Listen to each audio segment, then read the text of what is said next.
Gold trusted gold buyers తాకట్టులో ఉన్న మీ బంగారాన్ని విడిపించి ఈ రోజు ఉన్న మార్కెట్ ధరకే కొనబడును.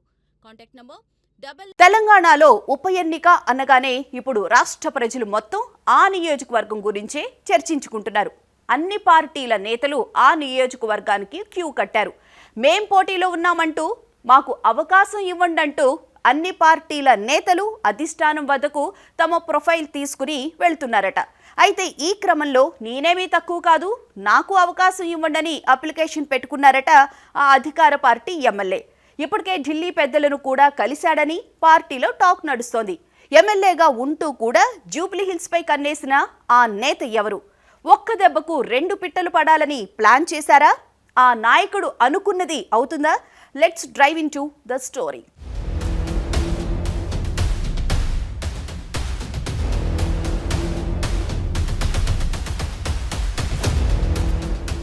జూబ్లీహిల్స్ నియోజకవర్గం నుండి బీఆర్ఎస్ ఎమ్మెల్యే మాగంటి గోపీనాథ్ 2023 ఎన్నికల్లో గెలిచారు. ఆయన ఇటీవల అనారోగ్యం కారణంగా మృతి చెందడంతో జూబ్లీహిల్స్ లో ఉప ఎన్నిక అనివార్యమైంది.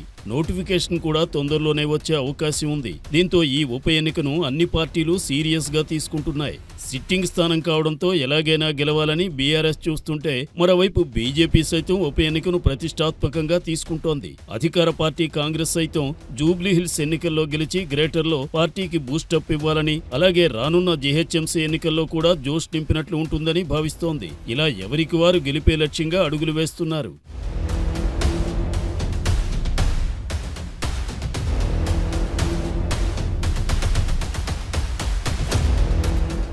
అయితే అధికార కాంగ్రెస్ పార్టీ నుంచి నేను సైతం పోటీలో ఉన్నానంటున్నారు ఆ ఎమ్మెల్యే.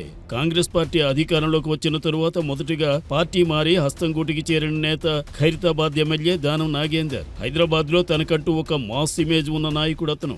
బీఆర్ఎస్ లో ఎమ్మెల్యేగా గెలిచి కాంగ్రెస్ గూటికి చేరడమే కాకుండా సికింద్రాబాద్ కాంగ్రెస్ ఎంపీ అభ్యర్థిగా పోటీ చేసి ఓడిపోయారు దానం నాగేందర్.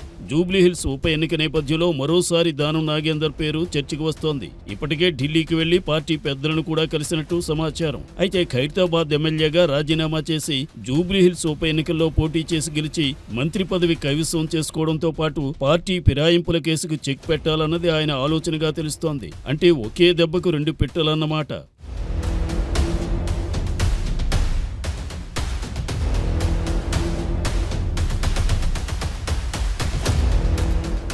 ఇదిలా ఉంటే ఇప్పటికే తానే ఉప ఎన్నిక అభ్యర్థినంటూ 2023 ఎన్నికల్లో పోటీ చేసిన అజారుద్దీన్ ప్రకటించుకున్నారు. మరోవైపు మేము బరిలో ఉన్నామని మాజీ మేయర్ బొంతు రామ్మోహన్, నవీన్ యాదవ్ అంటుంటే, మైనార్టీ వర్గం నుండి ఫహీం ఖురేషీ, ఏఐసీసీ కోఆర్డినేటర్ సుమన్ సైతం మేము కూడా రేసులో ఉన్నామని అంటున్నారు.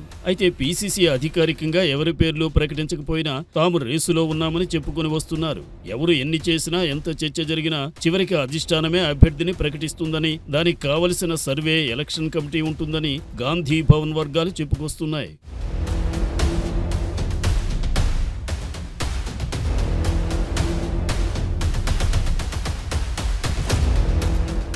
ఒకవేళ దానం ఉప ఎన్నికలో పోటీ చేసి గెలిస్తే సరే, ఓడిపోతే పరిస్థితి ఏంటి?